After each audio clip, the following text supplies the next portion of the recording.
contatos, tá bom? Vamos lá então? Olha só, gente, então você que é líder e você já se deparou com esse tipo de profissional, então você tem que fazer assim, começar fazendo algumas perguntas para ele. Então quais são os argumentos que esse profissional costuma apresentar para você para supostamente argumentar e legitimar, né, o seu pedido de aumento? Ele vai dizer que ele é um profissional que não falta, é um profissional que não chega atrasado, é um profissional que entrega a produção, que não pega atestado.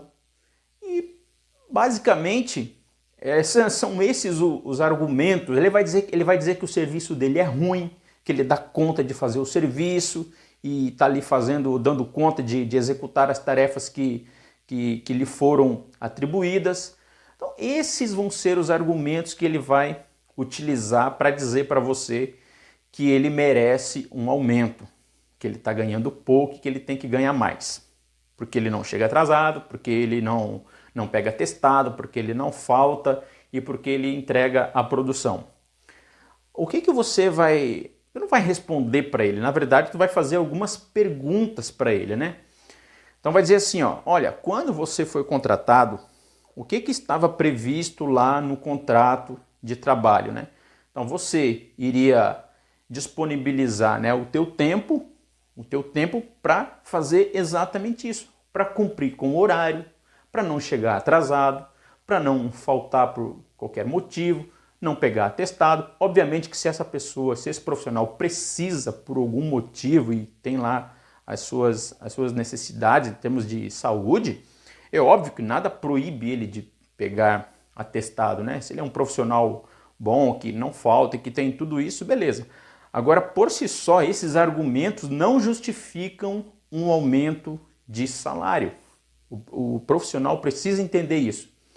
Só que entenda o seguinte, você na condição de líder, você precisa sim apontar os caminhos que esse profissional vai precisar seguir, né, a jornada que ele vai precisar fazer para ele poder ser melhor remunerado aí na empresa. Então você como líder, você tem o compromisso, você tem a responsabilidade de ajudar esse profissional a se desenvolver, fornecer feedback para que ele saiba assim a direção que ele tenha que tomar.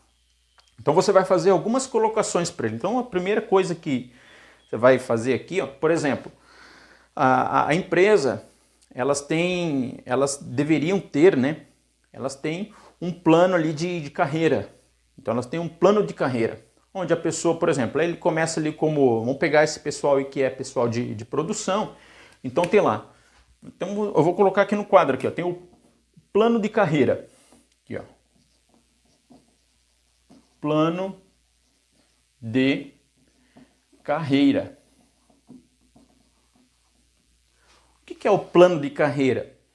É a possibilidade que os profissionais que entram ali nos trabalhos mais operacionais, mais braçais, mais rudimentares ali da empresa, todo o trabalho dentro da empresa é importante, tá, gente? Então aqui eu não quero deixar entender aqui que aquele trabalho é menos importante, que o trabalho A é menos importante do que o trabalho B. Todos os trabalhos são trabalhos importantes, mas geralmente, né, uma pessoa começa ali da base, né, na categoria de base.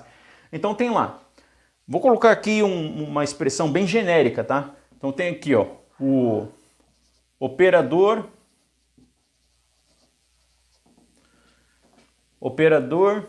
de máquina,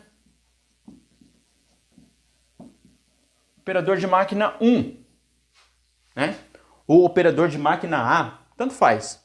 Mas digamos, ele entra como operador de máquina 1. Então ele vai operar assim uma máquina que tem assim um nível de complexidade muito baixo. Então ele vai fazer a operação lá naquela máquina, ele vai operar, ele vai parametrizar, ele vai regular, ele vai calibrar, ele vai fazer o que tiver que fazer lá naquela máquina e vai conduzir a operação daquela máquina, vai operar aquela máquina para que aquela máquina produza e entregue ali o máximo de peças, né, e de produtividade, de resultado que ela realmente é capaz de produzir. Então ele vai entrar ali como operador de máquina 1. Então você vai dizer para ele, ó, Você você já consegue, você vai perguntar lá para esse profissional, você já aprendeu a operar a máquina 1, a máquina 2, a máquina 3, todas as máquinas que tem aqui no setor, que tem aqui no galpão? Então imagine que naquele setor haja ali 10 máquinas e ele foi contratado para operar a máquina 1.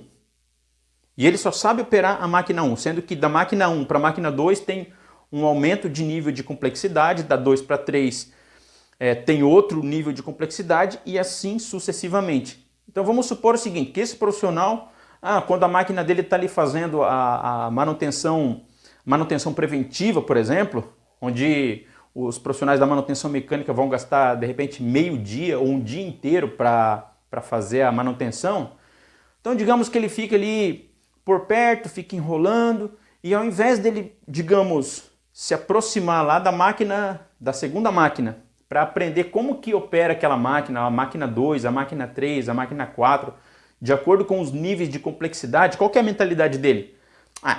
Eu entrei para trabalhar aqui na máquina 1 e a minha máquina é a máquina 1 e eu vou ficar por aqui. Então ele não se preocupa, ele não tem aquela proatividade, aquela iniciativa de procurar as outras máquinas, os outros equipamentos para se aprimorar, para se desenvolver, para procurar crescer e desenvolver as habilidades e as competências e as atitudes para operar as outras máquinas. De modo que, se por algum motivo o operador lá da máquina 2 falta, então chega o líder e fala assim, preciso que você opere a máquina 2. Mas eu não fui contratado para trabalhar na máquina 2, aquela máquina é muito difícil. Olha só, esse mesmo profissional que reclama que ganha pouco, que está ganhando uma miséria, que se mata de trabalhar, que não chega atrasado. Você está entendendo a dinâmica? Então o que acontece? Se ele tem a iniciativa de procurar aprender a operar as outras máquinas, os outros equipamentos, e ele vai se desenvolvendo com aquilo, então tudo bem. Aí se justifica, né, ele vir reclamar do salário, e você como líder observando isso, seria justo que você realmente tomasse as ações para que ele ganhasse ali um pouco mais